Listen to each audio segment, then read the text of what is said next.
na Graça, um programa da Igreja Presbiteriana da Lapa, com produção de Thaís Vasconcelos e direção de Sandro Zamboni. Boa tarde para você, acompanhando mais um Crescendo na Graça, episódio 19. O Senhor mais uma vez nos sustentou até aqui. E eu estou aqui com você no dia 17 de julho de 2021. Hoje, um programa muito interessante com duas pessoas queridíssimas que aceitaram o meu convite para a gente falar sobre envelhecimento saudável, envelhecimento para a glória de Deus, crescendo em graça, evoluindo em graça. Deus é muito bom e nos deu a chance de conversar com a doutora Tamires Ribeiro, lá de Cuiabá. Olá, boa tarde, doutora. Tudo bem? Oi, boa tarde, tudo bem? Doutora Obrigada Tamires. pelo convite, tá? Por estar aqui. Para mim é uma alegria muito grande estar com vocês. Seja bem-vinda, Tamires. A doutora Tamires é especialista em geriatria, trabalhando no Hospital do Câncer lá em Cuiabá, às segundas-feiras, também atende os seus pacientes a domicílio, tem um consultório dela e vai explicar para a gente tudo o que ela está fazendo durante essa pandemia para poder manter os pacientes dela bem cuidados. Eu convidei o meu amigo, bacharel em teologia, Luiz Fernando, também, para a gente conversar sobre gerontologia, que é uma área de estudo que ele está migrando agora, né? O meu amigo super nerd, muito leitor, e que agora quer entrar nessa especialização de gerontologia pela USP, e ele vai contar agora para a gente também um pouquinho dele, a Tamires também vai contar um pouquinho dela, e por que eu vou começar fazendo uma pergunta que também não está aí no escopo, mas por que vocês, primeiro a Tamires, né? Por que ela decidiu a área de geriatria? Eu queria saber. Essa pergunta já me fizeram assim algumas vezes. Toda vez que eu fico pensando, é difícil eu dizer só um motivo, né? Desde criança eu sempre gostei muito de me envolver com idosos. Eu nunca fui uma criança, né? Geralmente os pais levam para ir em orfanato, para conhecer a realidade das outras crianças, para visitar. Eu sempre gostei de ir no asilo, desde pequenininha. Fui criada com vó e com vô, que eu acho que isso é uma maravilha, né? Minha mãe estudando, porque engravidou cedo, né? Aí a avó e o vô ficam dando aquele feedback, assim, né? Aquele help. E eu sempre fui ensinada a ter muito respeito pelos idosos, né? Não sei se foi pela minha criação, com a avó e o avô sempre muito próximos, né? E eu sempre gostei de ouvir. Eu acho que eu sou uma boa ouvinte. Então, talvez por ser uma boa ouvinte, também sou uma boa geriatra, porque eu consigo conversar bastante com os idosos, né? A gente tem que ouvir muito. Então, eu acabei escolhendo por isso, né? E cada vez mais eu gosto mais. Cada dia eu aprendo mais, eu me envolvo. Eu acho que é Em isso. nenhum momento você pensou em psicologia em vez de geriatria? Não, mas você sabe que os meus pacientes já falaram que eu daria uma boa psicóloga? Sim, é porque a gente ama ouvir histórias, né? E outra, gente, eu tenho uma coisa a compartilhar com vocês. Eu amo também histórias, adoro sentar com as minhas irmãs da SAF, às vezes, e ficar horas ouvindo histórias dela. Eu amo conversar com meus avós e saber histórias de 50 anos, 60 anos atrás. Eu sou fascinada por roupas dos anos 60, 50, dos anos 40, o estilo de vida que eles viviam, né? E os desafios que eles tinham naquela época, né? Sem a nossa tecnologia, tudo, e eles contam como era antes, é bem legal, né? Uma vida às vezes mais simples, né, do que a nossa, um pouco menos complicada, né? Mas muito interessante. E você, Luiz, conta pra gente um pouquinho. Boa tarde, seja bem-vindo ao programa Crescendo na Graça. Boa tarde, obrigado pelo convite, é uma honra estar aqui junto com vocês. Obrigado, Natália, pelo convite. É interessante porque a Tamires fala de como ela foi para a gerontologia. Eu não fiz medicina, fiz teologia, mas existem pontos de contato na história, né? Eu também sou um bom ouvinte, gosto de ouvir histórias, então sentar na mesa com os amigos, principalmente com pessoas mais velhas. Mas falando um pouquinho de como eu me interessei, eu não cresci com os meus avós, muito pelo contrário, eu não tive contato com eles. Quando eu fui crescendo assim, eles já tinham falecido, então eu tenho única e exclusivamente as histórias dos meus avós. Então aí já vem o meu amor por histórias também, né? E eu me entreguei para a área da teologia, e na teologia eu sempre convivi com pessoas mais velhas também. E de repente surgiu a oportunidade de eu trabalhar como cuidador de idosos, que já era uma idosa que já estava no cuidados paliativos, Então, era basicamente ser um bom ouvinte, proporcionar o maior conforto possível para ela e viver junto com ela o dia a dia. E agora, no início do ano, em março, a dona Joselita, que era a idosa que eu cuidava, ela faleceu. E aí eu decidi me entranhar para a área da gerontologia para estudar ainda mais, né? Essa área é um pouco disso. Gente, deve ser muito difícil, né? Porque na pediatria você vê os seus pacientes crescendo, né? E na geriatria ou na gerontologia você vê seus pacientes morrendo, né? Basicamente isso, né? E aí a gente então tem que realmente trabalhar para que isso seja de forma mais saudável possível, que esse envelhecimento seja de forma mais graciosa possível para que ele possa aproveitar bem, né? Eu queria perguntar então para a doutora, né, doutora Tamires, começar perguntando para ela, para você, doutora, o que seria um envelhecimento saudável e por que ele é necessário? Fique à vontade para responder aí do jeito que você acha interessante e como que você faz para passar isso para os seus pacientes também. Tá certo. Então, o envelhecimento saudável, ele começa hoje, na verdade, né? Na nossa vida. Estamos todos a caminho ou não de um envelhecimento saudável, né? Uhum. E hoje uma das dificuldades, talvez, que a gente ainda tenha, né? Eu digo especificamente na área da geriatria, é porque ainda não existe essa cultura, né? Da prevenção, para que nós possamos realmente prevenir antes do envelhecimento.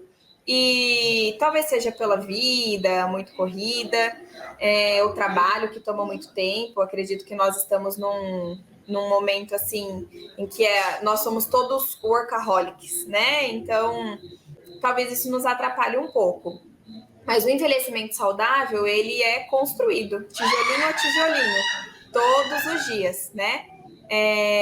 Quando nós escolhemos ter uma alimentação saudável, quando nós escolhemos nos cuidar da saúde, fazer exercício físico, quando a gente escolhe cuidar da nossa saúde também espiritual, da nossa saúde emocional. Então, na verdade, são um conjunto de passos, de coisas que fazem parte de um envelhecimento saudável. Não dá para a gente dissociar, né? Em especial quando a gente vai abordar o idoso, porque nunca o problema do idoso ele está relacionado única e exclusivamente a uma coisa, né? É difícil você falar de um idoso que, por exemplo, tem uma dor e essa dor não envolva talvez uma saudade, uma perda, né? Alguma coisa nesse sentido, né? Então a gente tem que olhar para ele como um todo. Verdade, né? Muitos problemas psicológicos a gente costuma falar quando a gente cala, a Bíblia, né, diz, né? Quando a gente cala os nossos pecados, os nossos ossos se envelhecem. A gente costuma dizer quando a gente cala as nossas dores, o corpo sente, né? Tem muito disso, né? A Bíblia ela é muito sábia nessas coisas, né? E você, o que você acha, Lu, sobre isso? Sobre o envelhecimento saudável? Eu, obviamente, concordo com a Tamires, né? E aqui, eu vou usar a expressão medicina, mas não é única e exclusivamente a medicina, né? A área da saúde como um todo. A gente muitas das vezes olha para a área da saúde como uma coisa única e exclusivamente para diagnosticar doenças. Enquanto não, é muito pelo contrário, tem que ser uma medicina de promoção de saúde, né?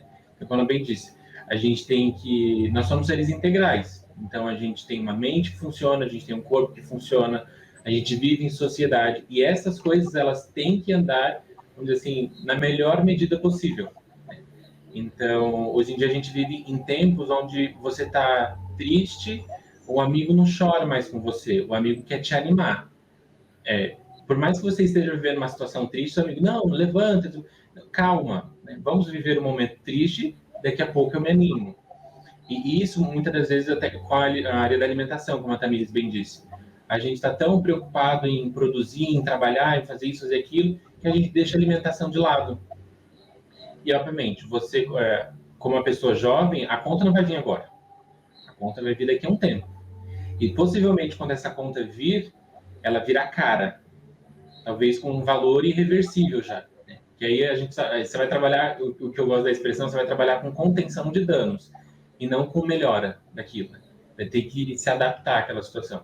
Então, acho que o mais cedo possível que a gente começar a se cuidar, né, a se enxergar como um corpo que o Senhor nos deu, nós somos pessoas dignas de valor, de cuidado.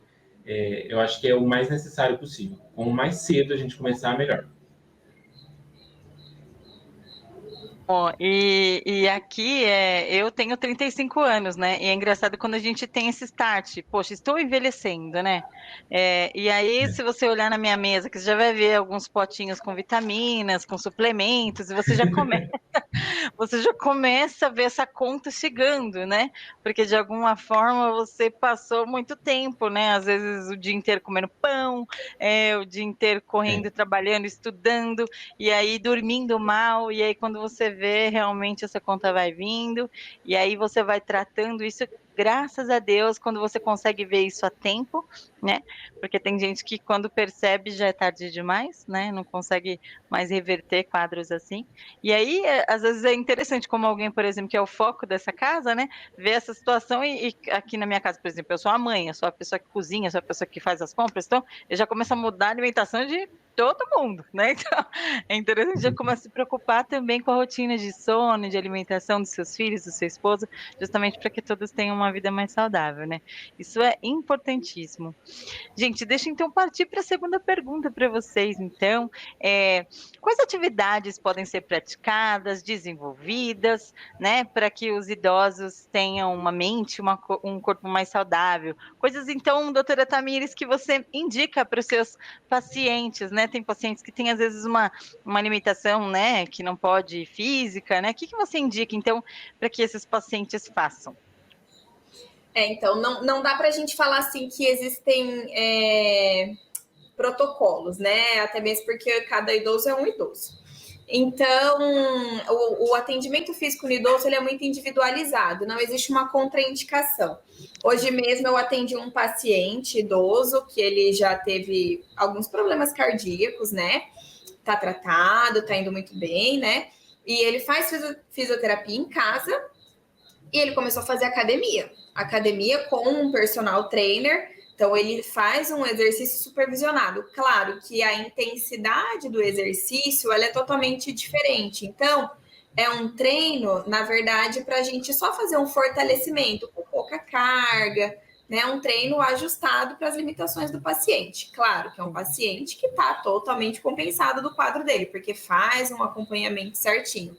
Mas, em geral, eu costumo indicar bastante atividades em grupo. Agora a gente está tendo um pouco de limitação, né, por conta da pandemia.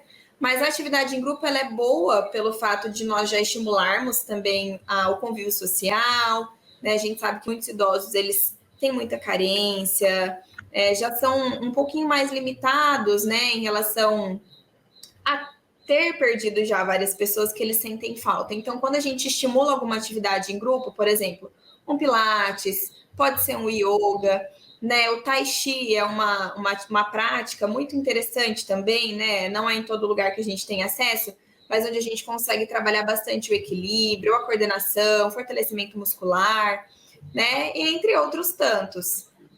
Tem idosos que praticam natação com uma destreza muito boa, né? Eu, particularmente, sou fã dos exercícios nos quais a gente consegue ter mais do que um idoso junto, né? Claro que agora a gente está sofrendo um pouquinho em relação a isso. E muito importante, tem que ser algo que a pessoa goste, né? Eu acho que tudo aquilo que ele gosta, ele se envolve de uma maneira melhor, ele começa a ter disciplina, ele tem mais foco, né?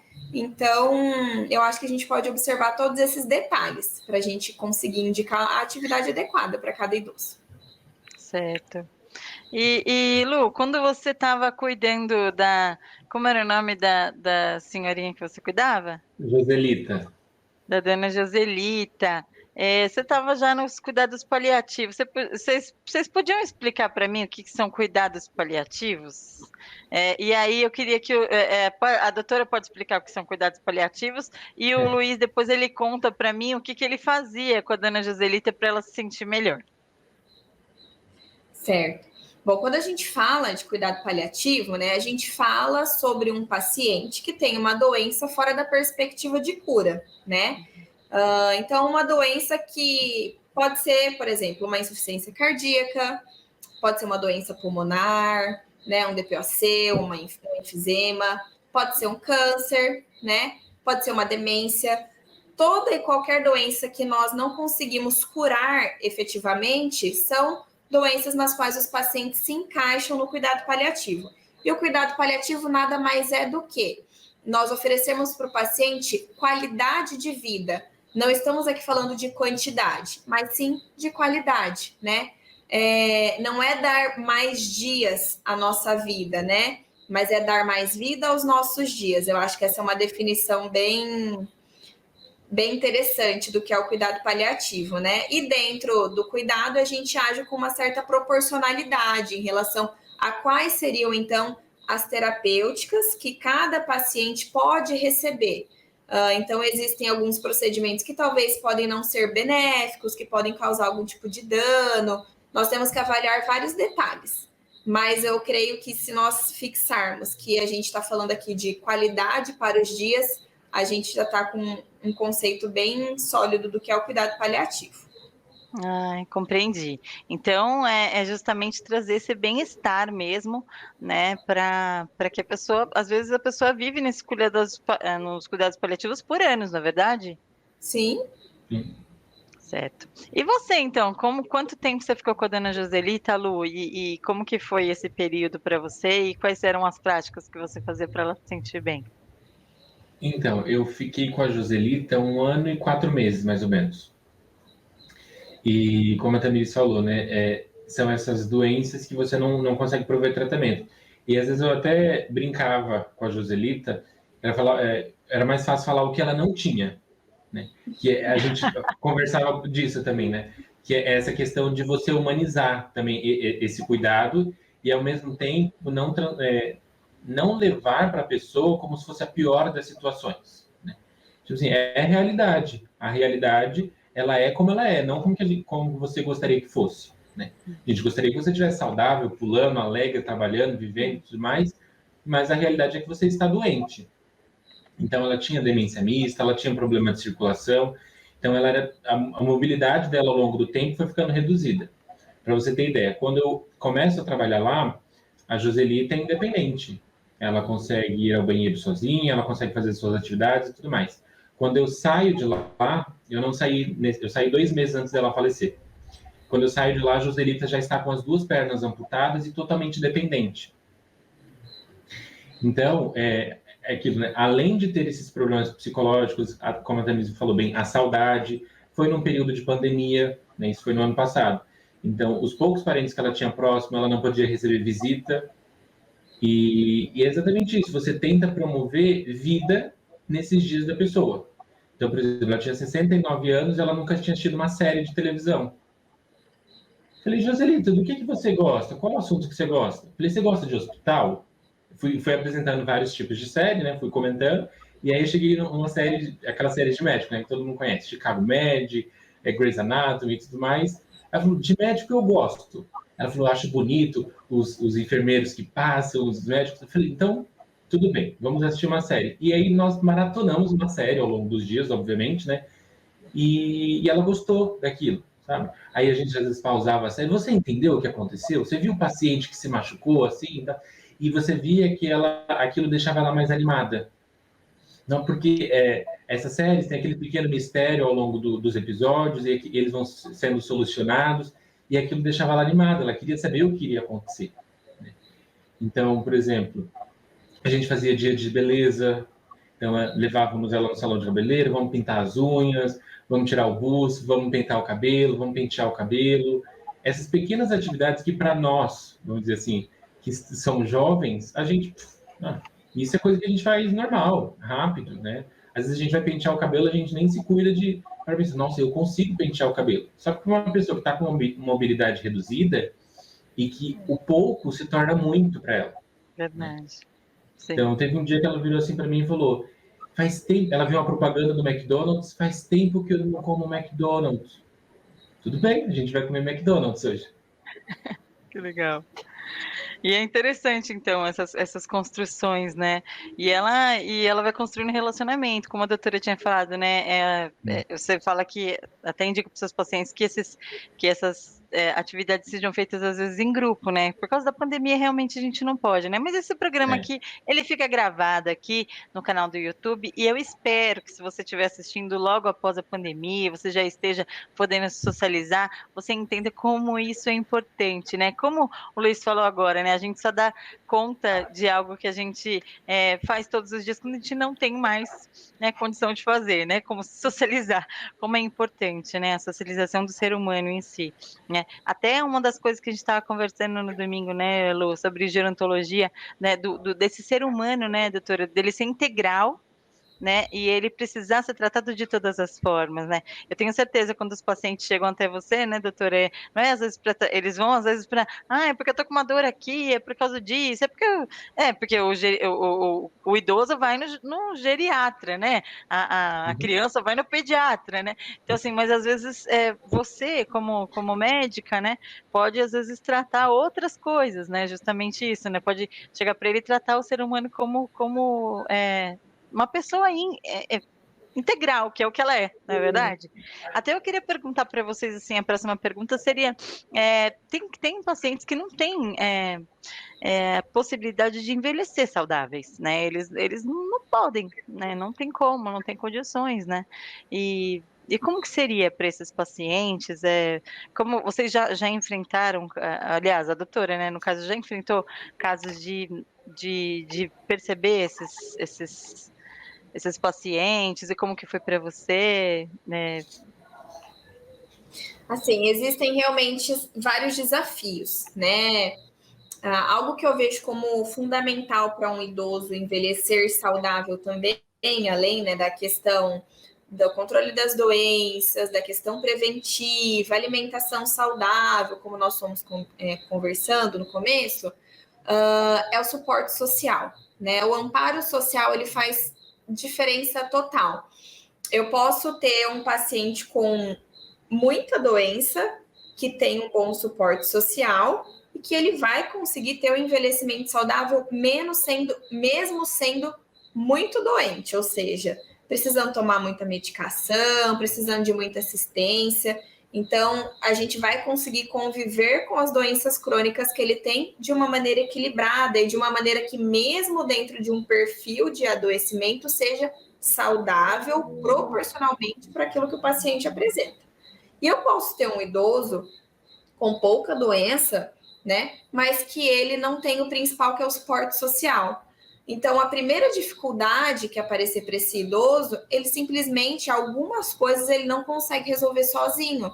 Então, nesses casos, né, aí é importante as pessoas que circundam, que estão por perto, que conhecem.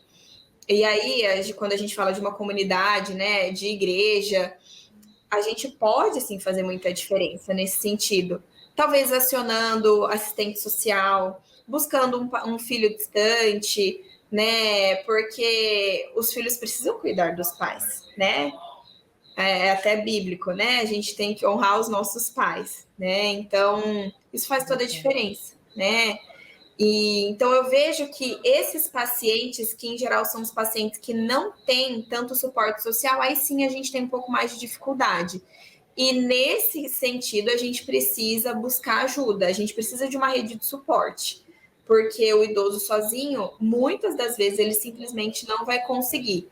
E aí a gente fala de todos aqueles outros fatores, ou porque ele está muito deprimido, muito triste, ou porque ele já não consegue tomar os remédios só. Então a gente precisa aí se cercar, talvez de assistente social, talvez entrar juridicamente, né, para pedir um respaldo para esses doentes, porque a gente precisa proteger os idosos também nesse sentido. Certo. É interessante, né? E a gente às vezes vê muitos familiares abandonando, né? Os idosos, dependendo da deficiência que ele tem, às vezes a deficiência é mental, às vezes esquecem, às vezes é uma doença degenerativa assim grave, fica muito complicado, e os filhos querem viver a vida deles, né? E aí eles vão abandonando e é bem complicado mesmo, né? Que o Senhor abençoe dos nossos velhinhos, né? Que eles tenham famílias que possam estruturar eles, né? Eu vou até fazer uma pergunta agora pro Fê, né? Eu falo Fê, depois é Luiz Fernando. Pro Luiz Fernando, nosso amigo teólogo aqui, bacharel em teologia. Vou perguntar para ele como que você encara, então, os cuidados, então, dessas pessoas utilizando a fé, né? Você acha que a fé é importante para isso? Como que as pessoas podem encarar esse envelhecimento saudável utilizando a fé? Sim, eu acho de suma importância, na verdade, né? Não só importante, mas de suma importância. Não só e somente a fé, a crença em Deus, vamos colocar assim, né? Que isso tem uma série de benefícios, mas nós, como cristãos, a realidade de uma vida de igreja. Né? Vou tratar desses dois pontos. Eu acho que a fé em Deus, ela vai proporcionar esperança, uma certeza, uma solidez para a pessoa que talvez se ela não creia em Deus, ela não tenha, né? Então, a fé cristã, principalmente, nos dá um senso de propósito. Nós entendemos que o que nós estamos passando está debaixo do governo do Senhor, está debaixo da soberania do Senhor. Isso não faz com que o sofrimento seja menor, mas dá um propósito para o sofrimento. Isso é interessante de se pensar. Como eu disse, não faz doer menos, mas a gente tem um propósito para a dor. Eu não estou sofrendo única e exclusivamente por estar sofrendo. Pelo fato desse sofrimento ter um propósito, eu posso aprender alguma coisa com ele. Eu posso ensinar alguma coisa para essa pessoa. Né? E falando já dessa crença em Deus agora voltada para a vida da igreja, é porque muitas das vezes, como a doutora Tamires disse, essa rede de apoio, esse suporte vem da igreja. Né?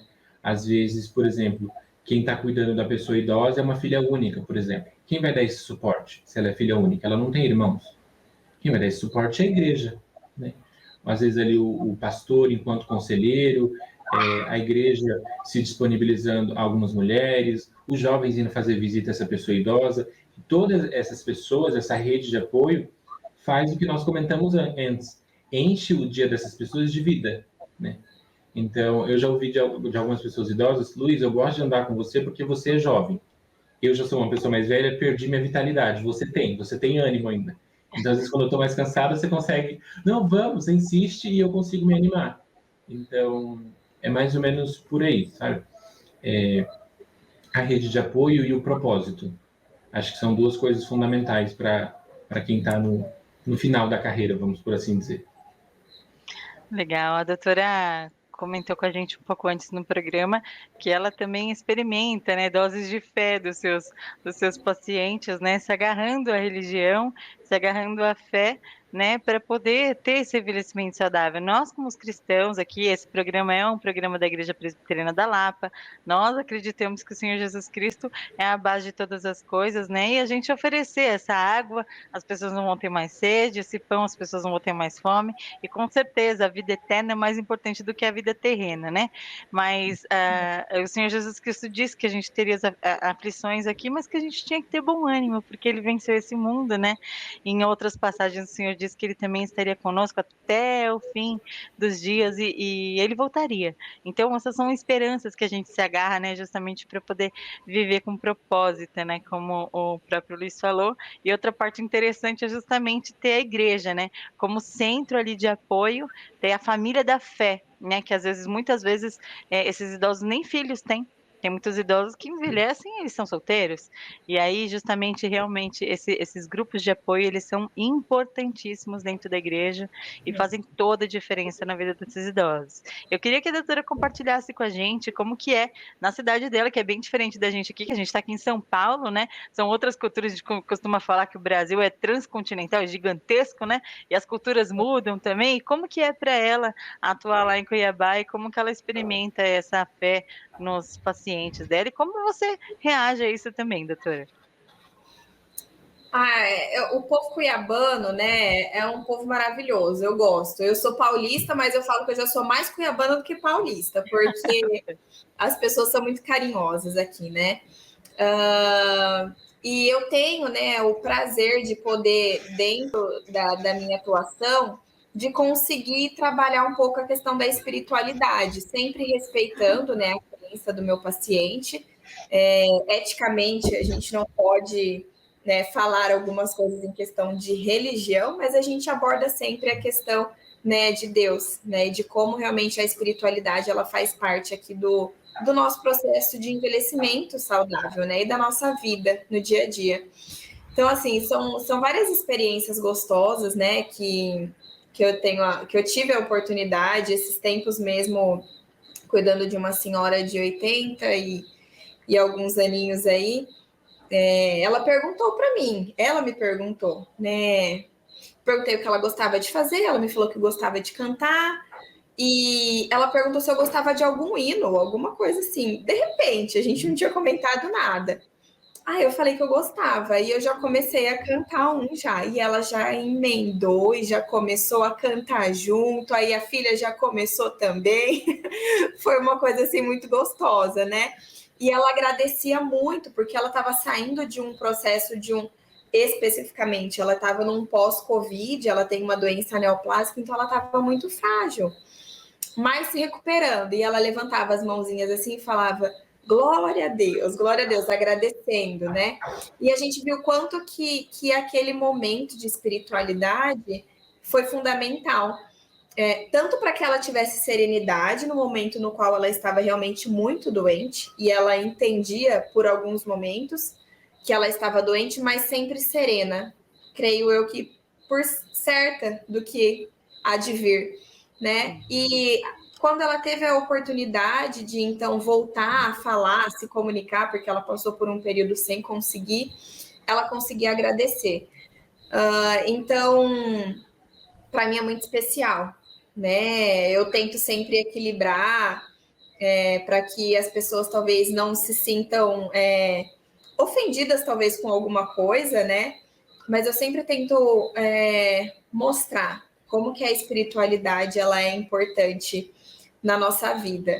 E a gente aprende muita coisa com eles, né? Como a gente cresce, escuta histórias, e como nós somos. Para mim, assim, acho que ser geriatra, para mim, é uma bênção no sentido de como sou abençoada pelos meus pacientes, né? Como eles nos edificam. Então, acho que é muito interessante mesmo. É legal, porque a gente passa por, você passa por processos, né? Que o pediatra passa ali no crescimento do ser humano, e aí tem a fase adulta, e você passa na última fase desse ser humano, né? E é importante, né? Parece que é uma fase de transição, que até para o geriatra, para o gerontologista, eu acho que eu vou deixar o Luiz falar, ou você falar, como que é essa palavra? Gerontologista que fala? O gerontólogo, isso.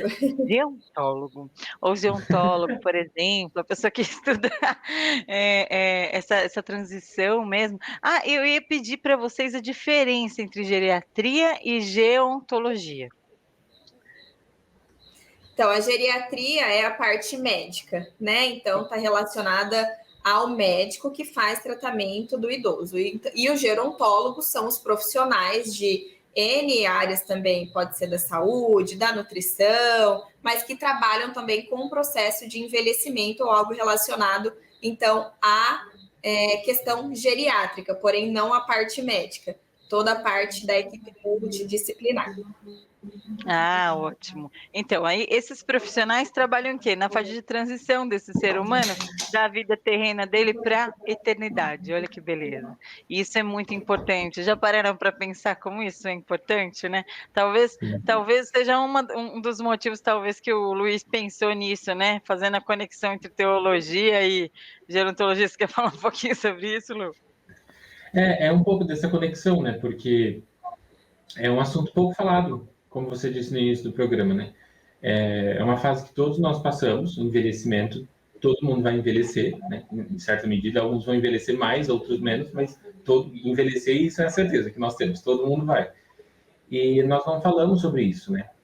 Até mesmo na teologia, uma teologia do nosso corpo, e hoje num tempo, né, onde se fala do corpo e se fala muito da destruição do corpo, eu acho que pensar sobre, teologicamente, e pela área da saúde também, de como nós podemos por esse processo de envelhecimento, usufruindo da glória do Senhor, da lei que o Senhor nos deu, que se aplica a todas as coisas e a nós, né, de modo integral, é algo que eu acho que é algo excelente, né?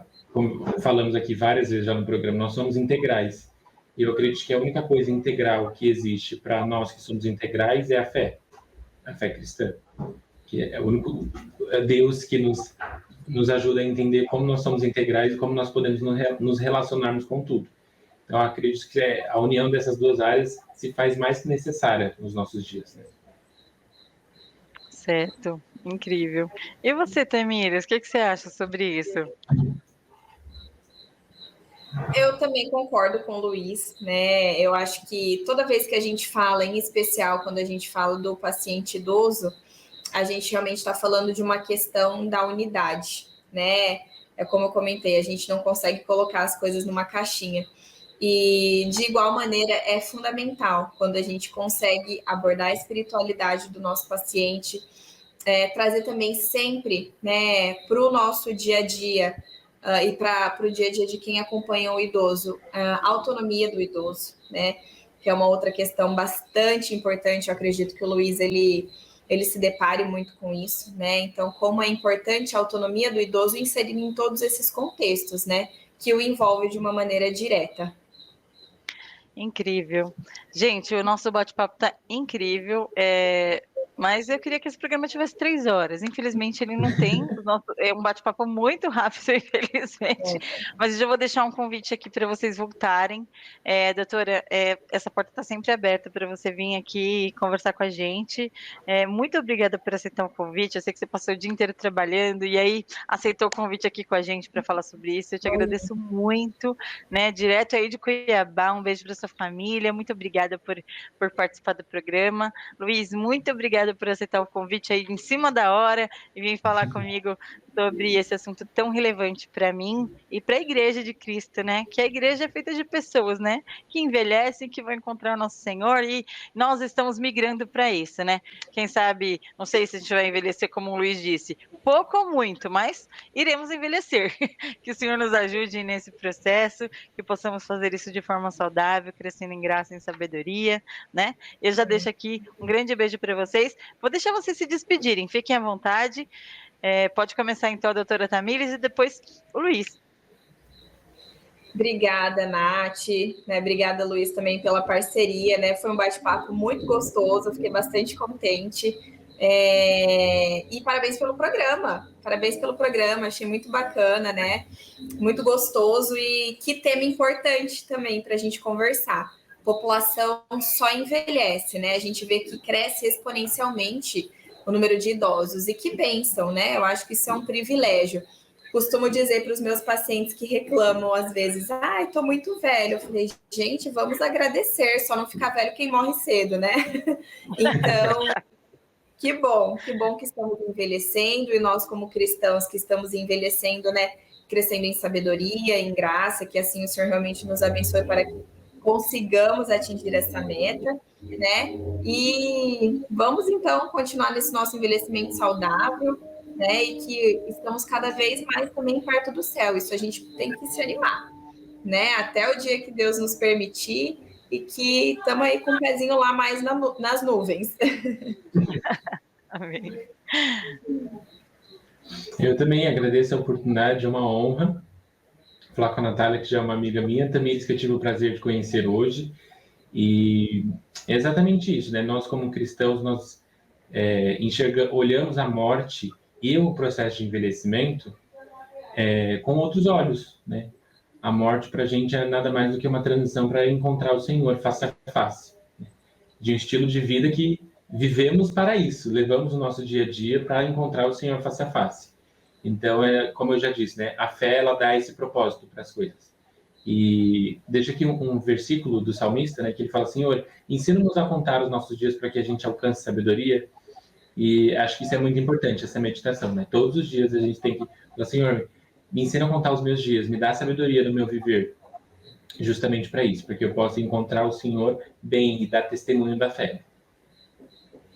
Ótimo, gente, muito obrigada. E aí a gente viu esse programa, então, Envelhecendo Saudavelmente. Eu acredito que você que está assistindo nosso programa é jovem e não acredite que sua juventude durará para sempre. Você que é idoso, leve, então, essa sua sabedoria para os mais jovens, né? Como a Bíblia diz, os mais jovens, que eles possam passar sabedoria para os mais novos, né? Auxiliando-os na fé, que eles possam crescer em sabedoria e graça, não é verdade? E nós, que nós possamos respeitar e honrar os nossos pais, os nossos idosos, cuidar deles, nós como igreja também nessa construção. Eu agradeço muito a presença de vocês e um grande beijo. Fiquem com Deus. Até mais. Obrigada. Obrigado.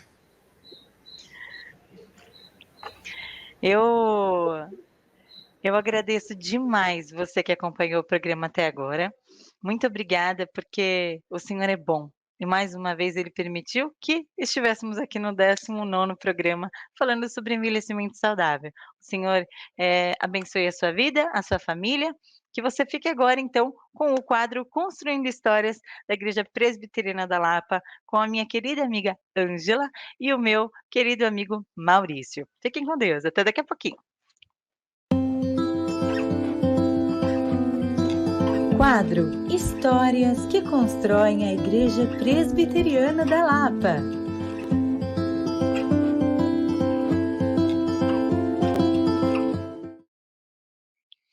E hoje, no nosso 19º programa, eu tenho a honra de trazer aqui dois queridíssimos amigos e irmãos, a Ângela e o Maurício, para contarem um pouquinho da construção deles aí, da história deles na nossa igreja. Tudo bem, Ângela? Tudo bem, Maurício? Tudo bom. Oi, tudo bem? Tudo bem. Gente, eu queria saber quanto tempo vocês estão na Igreja Presbiteriana da Lapa. Olha, eu estou desde o meu nascimento. Agora estou com 58 anos. Então, desde o meu nascimento, eu estou na Igreja da Lapa. Meus pais se casaram na Igreja da Lapa e eu nasci aí. Olha que beleza. Os tios dela também eram de lá, né? A família inteira. Eu não estou há bem menos tempo, né? Eu vim da igreja de fora, né, da Igreja Batista. Eu estou há 6 anos, né, na Igreja da Lapa. Foi quando a gente começou a namorar, inclusive, 6 anos e meio atrás, mais ou menos. Eu comecei a frequentar e foi muito interessante a minha chegada, porque foi um dos poucos que foi apresentado em público pelo pastor da igreja na época. Foi num dia no final do culto que ele fez questão de falar: olha, aquele é o namorado da Ângela. Pediu até para ele se levantar. Então foi totalmente diferente. Deve ter sido muito legal, porque a Ângela é muito conhecida da igreja inteira, porque nasceu na igreja, né? Aí veio o namorado dela e a expectativa da igreja, porque igreja é família, né? Então, além de você conhecer a família dela, né? Que tem o pai, que agora ela vai contar quem que é a família dela da igreja, né? A família de sangue, depois ela vai contar a família da fé, né? Mas aí, além dele conhecer o pai, a mãe dela, a irmã dela, teve também que conhecer a família da fé. Aí foi o dia que você conheceu a família da fé também, né? Com certeza, foi bastante tempo, né? Porque aquela fila enorme de gente, oi, tudo bem, tudo bem? É muita gente. É legal a relação de amizade, né, que eles têm, muita proximidade com uma grande maioria dos membros, então foi uma experiência muito legal. Nossa, que legal. Ângela, conta pra gente, então, os nomes dos seus pais e toda essa história aí sua na igreja. Quem mais é da sua família? Todas as conexões da Lapa. Tá bom. Meu pai se chama Ângelo Rosário, né? Ele é o tesoureiro da igreja. E minha mãe é a Madalena Rosário, que canta no coro, que dirige o grupo de intercessão. E eu tenho, assim, alguns primos. Então, Felipe Moraes é meu primo, que é pianista na igreja. Maria Lúcia, a Manu, que é presidente da SAF. E o Rubinho, que canta no coro geral, que é solista, outro dia até fez um solo. Então, tem muitos parentes aí na igreja. E a minha irmã também frequentava a Igreja da Lapa, mas ela agora mora no Espírito Santo, a Maria Ângela. Tá? Nosso nome é parecido. É muito engraçado, todo mundo derivado do seu Ângelo, né? Então, é a Ângela e a Maria Ângela. Na realidade, eu sou Ângela Maria e ela é Maria Ângela, só que o nome dela é um só. É unido. E a sua mãe é a Dona Madalena, né? Então, olha que engraçado, né? Juntaram o nome dos dois, Maria Muito lindo Madalena isso, gente. e Ângelo deu o nosso nome. Que legal. Eu ainda não consegui trazer a Dona Madalena e o senhor Ângelo aqui, mas eu tenho muita esperança que em breve eles virão aqui contar a história deles. Mas, gente, que casal bonito. Eles estão sempre juntos, em todas as lives, em todas as reuniões, e participam de tudo na igreja. Gente, é incrível. E a família de vocês está ali muito ativa na Igreja Presbiteriana da Lapa, né? E quando eu vejo, gente, eu sinto saudade de ver a Ângela e a Dona Madalena fazendo aqueles solos lindos que vocês duas faziam. Ai, é lindo demais. Ai, As duas cantam muito bonito, nossa. esqueci de falar uma pessoa, que é a Vera, a Vera Lúcia, tá? Que também é minha prima e ela está na igreja, tinha a minha tia Cida, falecida há pouco tempo, então a Vera também é uma pessoa assim, especial na minha vida e que está conosco lá. Olha que legal. Quanta gente, né, Ângela? E o Maurício também é musicista, né? Sim, eu toco, né? Acho que o pessoal já me viu algumas vezes lá tocando, eu também gosto, né, de tocar, e é uma coisa muito antiga, né? Faz muito tempo que a gente mexe com isso. Graças a Deus deu certo, porque ela toca flauta, né? De vez em quando a gente toca junto, né? Então, que nem domingo passado, a gente tocou junto, né? Então foi uma experiência muito E é bem positiva. bonito, hein? Conta pra mim essa história de vocês dois aí. Como que vocês se conheceram? A gente trabalhou junto muitos anos na mesma empresa. Nós trabalhamos mais de 18 anos juntos na mesma empresa. E não tinha muito contato, porque eram áreas muito diferentes. Né? E às vezes se via, às vezes nem se via. Tinha semana que nem se via. O tempo passou e várias coisas aconteceram. E aí um dia ela sorri bastante, muito mais que eu. Eu geralmente tinha um semblante mais como eu brinco, né? mais parado, né? Assim. E aí eu reparei no sorriso dela, foi uma coisa muito legal, porque ela deu um sorriso bonito e ela de longe, ela não percebeu. Aí eu fiquei olhando assim, falei, será que ela faz isso de novo? Deixa eu ver. Fiquei olhando fixamente para ela, assim, de frente. Aí ela fez de novo, falei, nossa, sorriso bonito, né? Acho que eu nunca tinha reparado. E foi uma experiência muito legal, a gente começou a namorar e nós nos casamos na Igreja da Lapa também. Olha que legal. E isso faz 6 anos que vocês se casaram? Não, nós começamos a namorar há 6 anos, estamos casados tem 4 anos e meio. Ah, gente, mas é um casalzinho novo, é uma coisa linda. Oh, eu vi as fotos do casamento, mais que casamento, bonito, hein? O meu azar é que eu cheguei bem depois, tipo, eu cheguei um ano e meio depois do casamento. Não fui lá comer bolo, olha. Mas tudo bem, outros casamentos virão. A gente tá orando aí para outros casamentos virem. É verdade, foi uma experiência Que muito legal. Que legal, gente. E conta então, assim, todos os trabalhos que vocês desenvolvem, assim, a Ângela já deu uma explanada assim, mas todos os trabalhos que vocês desenvolvem ao longo desse tempo. Eu sei que o Maurício tem uma chama ardente aí por missões. Conta um pouquinho dessa história aí, do que vocês fazem na igreja hoje. Ou já fizeram também. Uma das coisas que a gente gosta muito é trabalhar com música, né? Então o coro também sempre é uma coisa que atraiu a gente, né? Uma coisa bem antiga. Na realidade, minha história com música começou com minha mãe, porque minha mãe tocava um pouquinho. E ela forçou a barra para eu aprender, né? Quando eu era criança. E aquilo, então, foi uma coisa que cresceu, depois tive a chance de estudar em escola de música e tal. Mas o coro, para nós, tem um apelo muito forte, não só para louvar a Deus, também da melhor maneira, como instrumento também de arte, como instrumento que pode glorificar a Deus, inclusive em alguns momentos com músicas mais elaboradas. Então eu fui naturalmente para isso, né? E graças a Deus ela gosta de cantar, a mãe gosta de cantar, então isso foi uma experiência muito legal, e a gente tem podido ajudar alguns ensaios do coro, algumas vezes, ela é vice-regente do coro, então também a gente ajuda a escolher música, tal. Esse é um dos pontos. Outro dos pontos é que eu gosto de tocar, e ela também. Mas acho que nesse ponto, né, amor, que eu gosto mais de você, né? Eu fico mais tempo estudando e arrebenta, viu? Manda muito bem no piano, muito bem. Então, graças a Deus, outras pessoas também trabalham junto com a gente, né? Que nem o Marcos Alizati e outros também, né? Sim. E na parte de missões eu gosto bastante, é uma coisa que na minha família tiveram pessoas que foram tios, né, tias, né, que foram missionários de carreira mesmo. Ficaram mais de 40 anos no campo missionário. dentro do Brasil. Então, uma coisa que fala muito alto, por isso que eu gosto de trabalhar com essa parte de divulgação de missões, e agora, infelizmente, com a pandemia, algumas coisas estão caminhando muito, mas tem sido muito legal também divulgar os outros missionários, ver a participação deles. Então, isso tem sido muito positivo, sim, e ajudar a igreja a compreender um pouco dessa tarefa. Que legal, que legal. Só complementando o que o Maurício falou, Maurício, ele é filho de pastor, e já falecido, e ele sempre me contou que ele ia em congregações, em pontos de pregação, desde novo, tocando, né? E ele também toca acordeon. Na realidade, a formação dele principal é acordeon, né? A chamada sanfona também. Gente, aquele instrumento é muito maneiro. Eu sempre achei muito legal como que sai aquele som legal, assim, daqueles botõezinhos.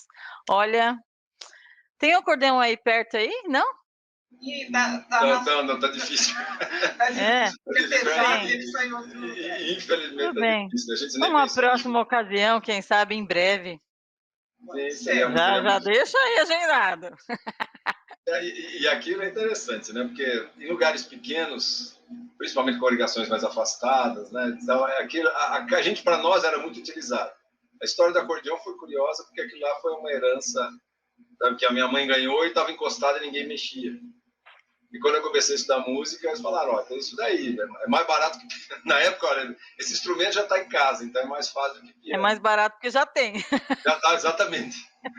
Então, olha, você tá afim, etc. Tá bom. E foi muito útil, porque era fácil de transportar. Então, a gente ia para congregação e para lugares distantes, pontos de pregação, meu pai trabalhava muito com isso. E a gente sempre carregava isso desde que eu era adolescente. Ia para um lado, para o outro, e era um negócio muito legal isso aí. Nossa, e tem um som lindo, né? Só ele já é um show à parte, né? Nossa, incrível.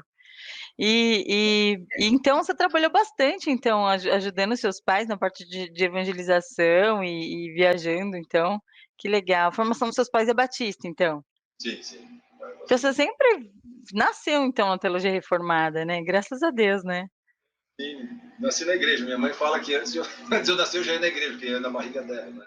Ai, que legal. Então, antes de nascer eu já estava lá. Então... E aí, quando conheceu a Ângela, não teve como, né? Ela te trouxe para lá porque era o berço dela, né? Sim. Aí, olha que amor, né, Ângela? Normalmente, as esposas seguem o marido. O certo seria você, né, normalmente, né, o que a vida fala, é você ir para a igreja que ele já estava, né? E acabou sendo o contrário, né? Parece que pulsou mais, né? Porque também a Lapa não era só a igreja da Ângela, a igreja da família dela inteira, né? E aí, o que fez, então, esse lance de você, em vez de ela ir para sua igreja, você foi para dela? Como que foi isso? Eu pensei em duas coisas. Primeiro, eu pensei nela mesma, eu falei, já tá com a família. Porque eu não sabia que a família inteira era da igreja. Eu não tinha essa noção.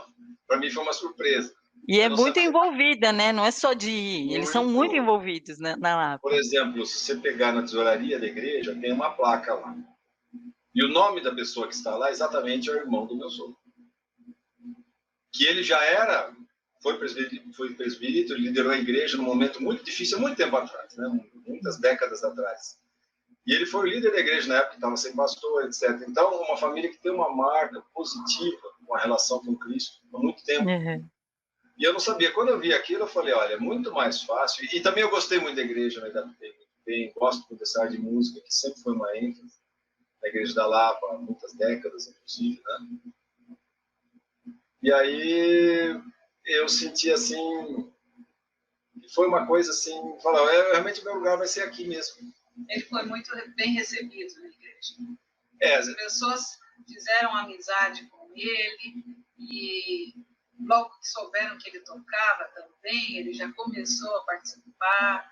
Então ele foi muito acolhido na igreja da Lapa. E uma coisa curiosa, se você falar, a família dela falou alguma coisa para mim? Não, nunca. Fala, você quer vir para cá? Vocês vão vir para cá? Não. Nunca ninguém perguntou, ninguém falou, você tem que vir. Não.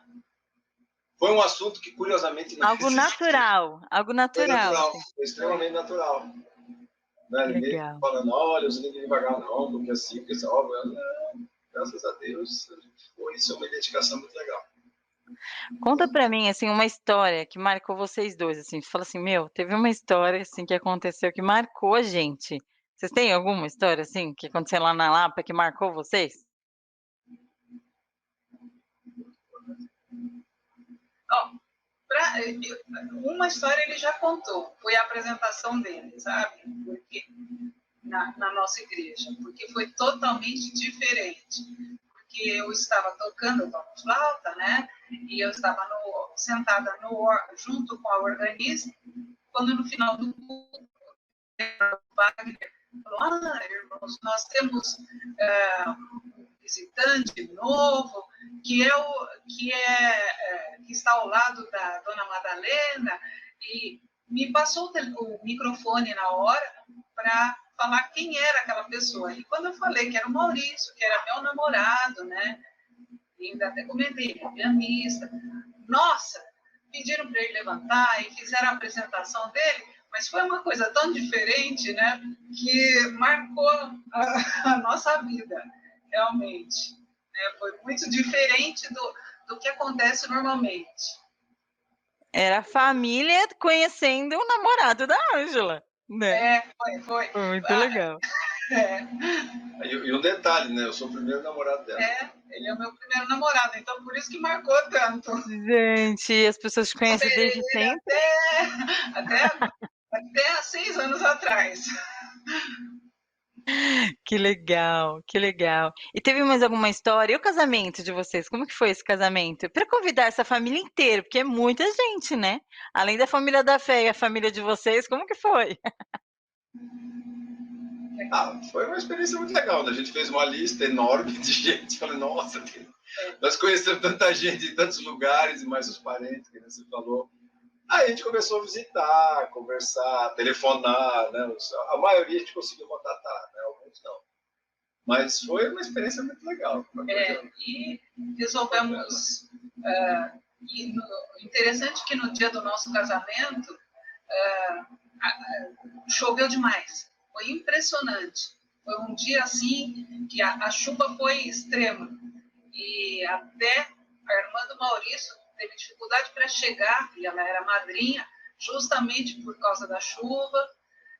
Tive colegas minhas de trabalho que, enquanto eu estava no carro, eu tive que ficar no carro esperando um pouco para ver se diminuía a chuva, para eu conseguir sair do carro com o vestido de noiva. Eu via chegando pessoas todas correndo porque a chuva atrapalhou. E até eu tive dificuldade de sair da minha casa para entrar no carro também, porque não tinha... Tem um detalhe importante, né? A Lapa alaga, né? A Lapa, a região da Lapa, quem está assistindo o programa e não sabe, a região da Lapa aqui em São Paulo, alaga muito, enche. Quando chove, uma chuvinha faz as ruas transbordarem ali. Então é muito complicado. A Rua da Igreja é uma rua, ela é uma rua meio íngreme, assim, então assim, cai aquela enxurrada de água. Então imaginem uma moça vestida de noiva tentando descer do carro numa chuva dessa. Então deve ter sido uma experiência bem legal. Mas, olha, mesmo assim as pessoas com dificuldade de chegar, né, na igreja, mas muitas pessoas estavam lá. Foi um momento agradável, foi um momento que para mim marcou, para mim, para ele, foram momentos assim maravilhosos. E nós até, foi tão diferente que, olha, aquela foto tradicional que toda noiva tem descendo do carro, né? Eu não tenho, porque não tinha condição. Vieram uns 5 diáconos com guarda-chuva para tentar me proteger da chuva, para conseguir sair do carro, né? E até os cumprimentos não recebemos na porta da igreja, tivemos que, corrigindo, as fotos que se tiram na porta da igreja não tiramos, tivemos que tirar na galeria. Foi a única noiva na porta de cima. Que bom! Também é bem bonito. Muito bonito. Muito legal. Isso foi uma coisa assim que marcou muito. Gente, uma coisa que é muito similar, né? A Niedja e o Adonias, que também deram entrevista aqui pro programa contando um pouco da história deles, ela contou que quando ela casou na igreja, também há muitos anos atrás, ela entrou no Landau. Vocês lembram daquele carro Landau, que era bem grandão? E ele não cabia na lateral ali da igreja e estava chovendo muito também. E ela falou assim que ela ficou parada, o carro não conseguia abrir a porta, e ela ficou um tempão na salinha lá onde é a salinha do berçário, e a Donias lá onde é a tesouraria, e foi muito interessante isso também, ela ria, que ela falou assim que foi um episódio muito divertido. Então os casamentos na Lapa, né, são um casamento que tem história, né, e é uma igreja linda, né, gente, uma igreja fantástica para casar, né, vamos combinar, né? É uma igreja pronta ali, né? Para que corredorzão lindo. Sim, maravilhoso. O cenário, né? A própria questão também, tem gente que ficou sabendo de noiva lá que acabou a luz, né? Não chegava a luz, e deu uma série de coisas. Tá? Que legal, olha que beleza. Acabava a luz aí, encheram de velas, lampiões, e pensaram, aí os convidados pensaram que era a decoração da noiva, mas não era nada daquilo. Eles pensaram que a noiva que mandou pôr os castiçados. Não, já colocaram porque acabou, enfim. Acabou a energia, que legal. Graças a Deus, não. E também uma coisa muito positiva, Natália, não alagou. Choveu, mas choveu aquele dia. Mas não alagou, graças a Deus. Não alagou, né? Graças a Deus, não. Alagou o lugar onde as pessoas estavam saindo. Eu saí bem mais cedo, eu cheguei bem mais cedo. Então, como eu cheguei mais cedo, para mim estava tudo bem. Não estava começando a chover. Quando caiu aquela chuvarada e o pessoal ligando, eu vou atrasar, não sei se vai dar para chegar. Vamos ver. Bom, espero que a noiva chegue, né? Porque os restos não chegar, tudo bem. Ainda bem que ela foi, né? A noiva vindo, tudo bem, porque senão é difícil, né? É complicado. Que legal. E a igreja estava lá em peso, então, todo mundo. Quem fez o casamento de vocês? Foi o reverendo Canelhas?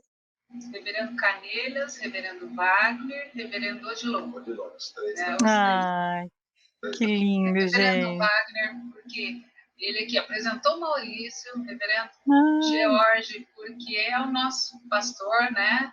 E recebeu muito bem o Maurício também. E reverendo Odilon, porque nós temos um afeto muito grande, ele é da mesma época do meu pai, eles são amigos, e são muito amigos nossos, e se casaram no mesmo dia que a gente, só que há 50 e tantos anos, eu não lembro. Eu lembro que o reverendo Odilon brincou do dia. Não, eu também me casei nesse mesmo dia, só que não sei quantos anos atrás, né, com a dona Lourdes. Eles também são um casal incrível, né, gente? Nossa. É aquele estereótipo que você olha e fala, quero ser assim daqui a tantos anos. Que legal, gente, que legal. Conta para mim, então, assim, o que hoje o Maurício e a Ângela olham para a igreja e falam assim, olha, isso me faz sentir parte desta igreja. O que faz vocês olharem e falar, olha, isso me faz sentir parte dessa igreja?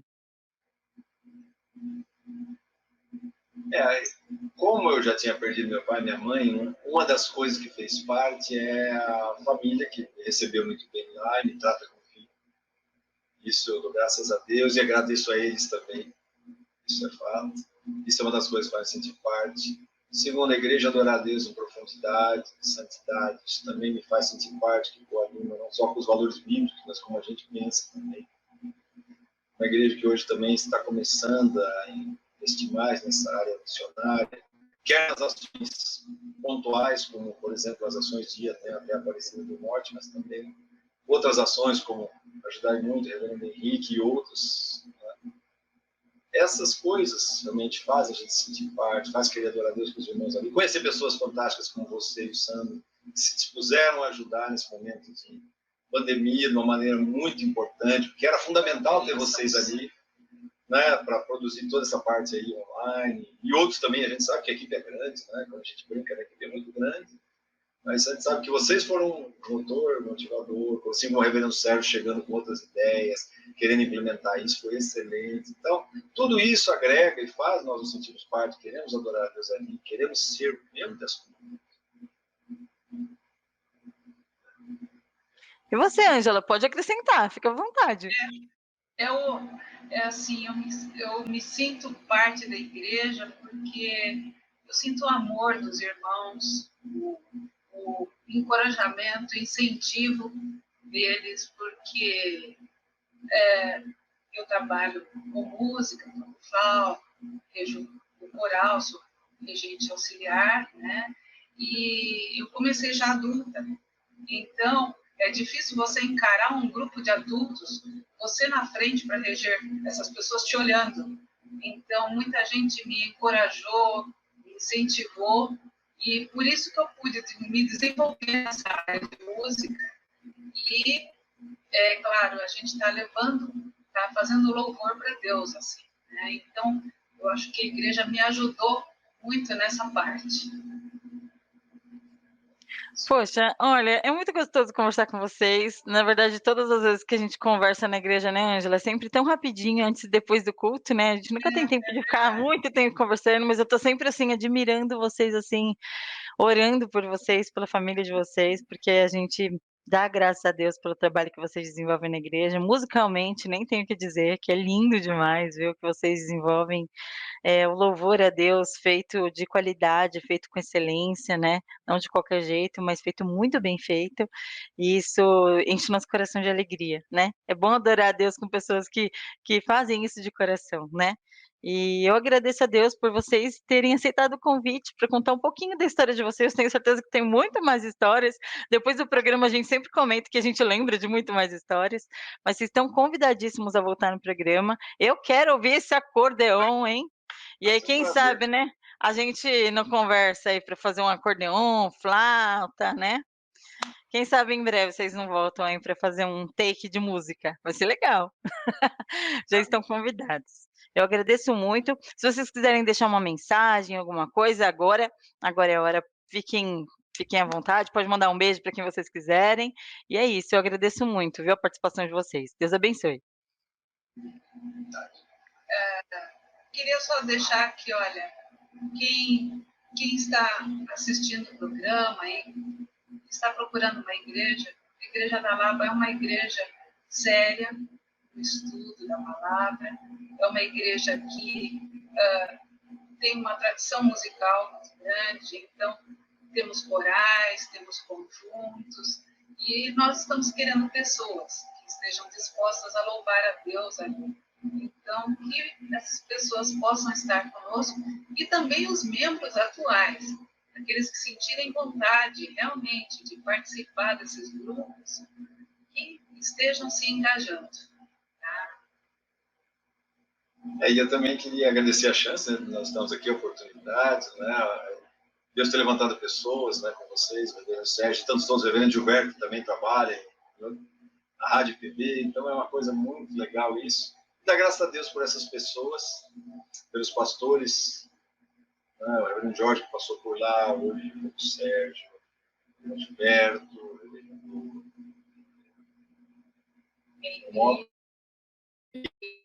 o agradecer a Deus por eles, que eles continuem firmes, né, constantes, sempre ensinando o povo, ministrando para o povo, e sendo obedientes a Deus. Esse é o nosso presente. Amém. Amém. Gente, muito obrigada, viu? Deus abençoe vocês, que vocês tenham um ótimo restinho de dia aí. Deus abençoe vocês. Muito obrigada, viu? Um grande beijo. Fiquem com Deus. Beijo. Tchau, tchau. Tchau, tchau.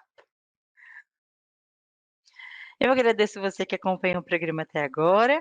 Se você não tem uma igreja, como a Ângela disse agora, você está convidadíssimo a conhecer a Igreja Presbiteriana da Lapa, que fica na Rua Roma, 465, na Lapa, São Paulo. Se você quiser saber um pouquinho mais sobre a nossa igreja, tem o nosso site, www.ipelapa.com.br. Você pode ter muito mais informações também nas nossas mídias sociais, no Facebook, Instagram e aqui mesmo no YouTube, com outras programações. Tem também o programa da nossa querida Doris e o Marcos Larizati, Música e Adoração. Tem também a Voz do Evangelho com o pastor Sérgio Lima, o Sextou na IPB, o Terça, nas terças-feiras tem o Manhã IPB com o reverendo Gilberto Barbosa e muitos outros programas que você pode acompanhar por aqui. Deus te abençoe, fique com Deus, um grande beijo. Crescendo na Graça, um programa da Igreja Presbiteriana da Lapa, com produção de Thaís Vasconcelos e direção de Sandro Zamboni.